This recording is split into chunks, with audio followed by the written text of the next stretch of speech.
आइए सुनते हैं आइजैक असीमोव द्वारा रचित कहानी वे दिन भी क्या दिन थे। घटना महत्वपूर्ण थी, वरना कुम्मी अपनी डायरी में उसे क्यों लिखती। अपनी डायरी में उसने 17 मई सन 2155 की रात को लिखा, आज रोहित को सचमुच की एक पुस्तक मिली है। वह पुस्तक बहुत पुरानी थी।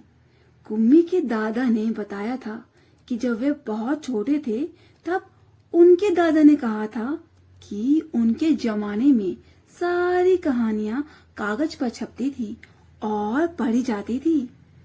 पुस्तकों में पृष्ठ होते थे जिन पर कहानियां छपी होती थी और हर पृष्ठ पढ़ने के पश्चात दूसरा पृष्ठ पलटकर आगे पढ़ना होता था। सारे शब्द स्थिर रहते थे, चलते नहीं थे जैसे आजकल पर्दे पर चलते हैं। रोहित ने कहा था, कितनी पुस्तकें बेकार हो जाती होंगी, एक बार पढ़ी और फिर बेकार हो गई। अब तो हमारे टेलीविजन के पर्दे पर ना जाने कितनी पुस्तकों की सामग्री आ जाती है और फिर भी यह पुस्तक नई की नई रहती है। कुम्मी ने रोहित की हाँ में हाँ मिलाई, फिर पूछा, तुम्हें वह पुस्तक कहाँ मिली? रोहित ने बताया, अपने घर में एक पुराना डिब्बा कहीं दबा पड़ा था, उसी को फेंक रहे थे कि उनमें यह पुस्तक मिली। इसमें क्या लिखा है? स्कूल के बारे में लिखा है। स्कूल? कुम्मी ने प्रश्न किया। उसके विषय में लिखने को है ही क्या? हर विद्यार्थी के घर पर एक मशीन होती है जिनमें टेलीविजन की तरह का एक पर्दा होता है। रोज नियमित रूप से उसके सामने बैठकर हमें वह सब याद करना होता है जो वह मशीन हमें बताती है। सारा गृह कार्य करके दूसरे दिन उसी मशीन में डाल देना होता है। हमारी गलतियां बताकर फिर वह हमें समझाती है। एक विषय पूरा होने पर वह मशीन हमारी परीक्षा लेकर हमें आगे बढ़ाना आरंभ कर देती है। कहते कहते कुम्मी थक गई, फिर अंत में बोली, कितना उबाऊ होता है ये सारा स्कूल का काम। रोहित मुस्कुराते हुए उसकी बातें सुन रहा था। अरे बुद्धू, जैसे स्कूल का वर्णन इस पुस्तक में है वह इससे भिन्न होता था। इनमें तो उन स्कूलों के बारे में लिखा है जो सदियों पहले होते थे। कुम्मी के मन में कुछ उत्सुकता जगी और फिर बोली, फिर भी उनके यहाँ मशीन के बने कुछ अध्यापक तो होते ही होंगे।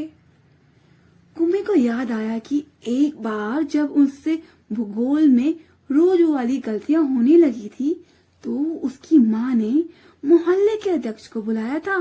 तब एक आदमी आया था और उसने उस मशीन के पुर्जे अलग कर दिए थे।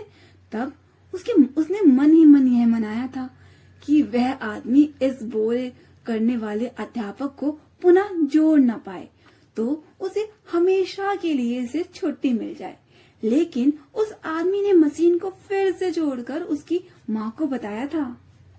लगता है मशीन की भूगोल की चक्के कुछ तेज रफ्तार पर थी, सो आपकी लड़की के लिए उसे समझना कठिन हो गया था। मैंने अब उसकी गति कुछ धीमी कर दी है, सो आशा है कि अब ठीक रहेगा। और कुम्मी को उसी समय भूगोल का सबक सीखने बैठ जाना पड़ा था। मन ही मन वह उस मशीन अध्यापक को कोसती रही थी। तभी रोहित ने कुम्मी के सोचने के सिलसिलों को तोड़ा और बोला, हाँ, तब अध्यापक तो होते थे परंतु मशीन नहीं, स्त्रियां और पुरुष होते थे। क्या कहा? स्त्रियां? कोई स्त्रियां या पुरुष इतने सारे विषय हमें सिखा सकता है? क्यों नहीं? वह बच्चों के सारे विषय समझाते थे, गृह कार्य देते थे और प्रश्न पूछते थे। अध्यापक बच्चों के घर नहीं जाते थे, बल्कि बच्चे एक विशेष भवन में जाते थे जिसे स्कूल कहते थे। कुम्मी ने अगला प्रश्न किया, तो क्या सब बच्चे एक समय में एक जैसी चीजें सीखते थे?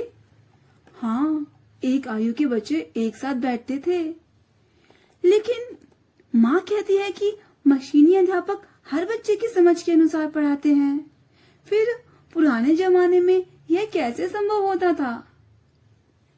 तब वे लोग इस प्रकार नहीं करते थे। रहने दो, तुम्हारी इच्छा नहीं है तो मैं वह पुस्तक तुम्हें नहीं दूंगा। कुम्मी झट से बोली, नहीं नहीं, मैं उसे पढ़ना चाहूंगी। तब स्कूल कैसे थे, कितनी अजीब अजीब बातें जानने को मिलेंगी। इतने में अंदर से माँ की आवाज सुनकर कुम्मी बोली, लगता है सबक का समय हो गया है। रोहित भी उठा और अपने घर के अंदर चला गया। कुम्मी अपने घर की ओर चली गई। अंदर मशीन आगे का सबक देने को तैयार थी। मशीन से आवाज आरंभ हो गई। आज सबसे पहले हम तुम्हें गणित सिखाना है। कल का होमवर्क छेद में डालो। कुम्मी ने वैसा ही किया। वह सोच रही थी कि कितने अच्छे होंगे वो पुराने स्कूल, जहाँ एक ही आयु के सारे बच्चे हंसते खेलते कूदते स्कूल जाते होंगे और पढ़ाने वाले पुरुष और स्त्रियां होते होंगे। इतने में मशीन में स्वर आना आरंभ हो गया और पर्दे पर चलते हुए अक्षर एवं अंक आने शुरू हो गए थे। और कुम्मी सोच रही थी कि तब स्कूल जाने में कितना आनंद आता होगा, कितने खुश रहते होंगे सारे बच्चे।